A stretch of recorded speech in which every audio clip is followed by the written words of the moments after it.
PM કિસાન official YouTube ચેનલની અંદર આપ સર્વ મિત્રોનું સ્વાગત છે.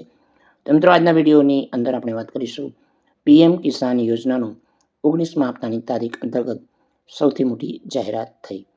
તો સંપૂર્ણ માહિતી જાણીશું. વિડીયો અંત સુધી જોતા રહેજો. જો તમે અમારી ચેનલ પર નવા છો તો ચેનલને સબસ્ક્રાઈબ જરૂર કરજો. તો ચાલો મિત્રો, આજનો વિડીયો શરૂ કરીએ. તો મિત્રો, વિડીયોની અંદર આપણે વાત કરીશું કે દેશમાં એવી ઘણી યોજનાઓ ચાલી રહી છે જેમાં મોટી સંખ્યામાં લોકો સામેલ છે. તો આયુષ્માન ભારત યોજના હોય કે અંત્યોદય યોજના, જેના હેઠળ દર મહિને લગભગ 80 કરોડ લોકોને મફત રાશન આપવામાં આવે છે. આમાં રાજ્ય સરકાર અને ભારત સરકાર દ્વારા ઘણી બધી યોજનાઓ ચલાવવામાં આવી છે. એ જ રીતે આ યોજના એક પ્રધાનમંત્રી કિસાન સન્માન નિધિ યોજના છે. તો આ યોજના હેઠળ કેન્દ્ર સરકાર દ્વારા ચલાવવામાં આવે છે, જે હેઠળ પાત્રતા ધરાવતા જે ખેડૂતો છે એમને દર વર્ષે 2000ના 3 હપ્તા આપવામાં આવે છે, એટલે કે વાર્ષિક 6000 રૂપિયા સહાય આપવામાં આવે છે. તે જ સમયે 19મા હપ્તાની જાહેરાત થવાને કારણે અત્યાર સુધીમાં કુલ 18 હપ્તા લાભ ખેડૂતોને આપવામાં આવ્યો છે, પરંતુ ખેડૂતોને આ હપ્તો વર્ષે કે આવતા અંત વર્ષમાં ક્યારે મળશે? તો આપણે જાણીએ કે 2000 રૂપિયાનો હપ્તો લાભાર્થીને બેંક ખાતાની અંદર ક્યારે આવી શકે છે. જે ખેડૂત ભાઈએ જે કામ પૂરું નથી કર્યું, એ તમારે અવશ્ય જે કામ છે એ પૂર્ણ કરવાનું છે. જો તમારે હપ્તાનો લાભ મેળવવો હોય તો ખેડૂતોને 3 બાબતો કરવી ખૂબ જ જરૂરી છે. આમાં પહેલું છે કે જમીન ચકાસણી કરાવવાની રહેશે.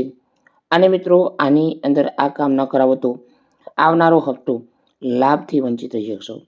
આ હપ્તાનો લાભ મેળવવા માટે આ કાર્ય શક્ય તેટલી પહેલાં પૂર્ણ કરવી પડશે. બીજું કાર્ય છે કે KYC, જે ખેડૂતોને કામ નથી કર્યું એ તમારે કરાવવાનું રહેશે, એટલે કે KYC કરાવવાનું રહેશે. તો હપ્તો મેળવવા માટે તમારે KYC ફરજિયાત કરાવવાનું રહેશે. તો તમારે નજીકની અંદર CSC અથવા યોજનાના સત્તાવાર વેબસાઇટ પર જઈ તમે તમારું KYC કરાવી શકો છો.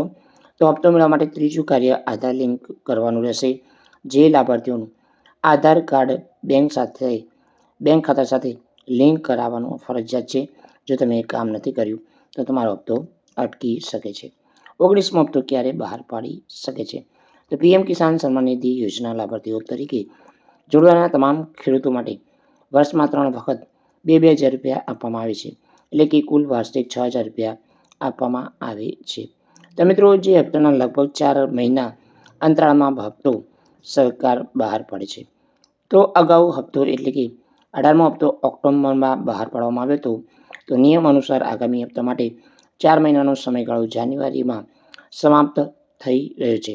તેથી એવું માનવામાં આવે છે કે ખેડૂતોના ખાતાનો લાભ ડિસેમ્બરના નહીં પરંતુ જાન્યુઆરીની અંદર તમારા ખાતાની અંદર જે હપ્તો ટ્રાન્સફર થશે, જે 19મો હપ્તો તમારા ખાતાની અંદર જાન્યુઆરીમાં મળશે. જય હિન્દ, જય જવાન, જય કિસાન.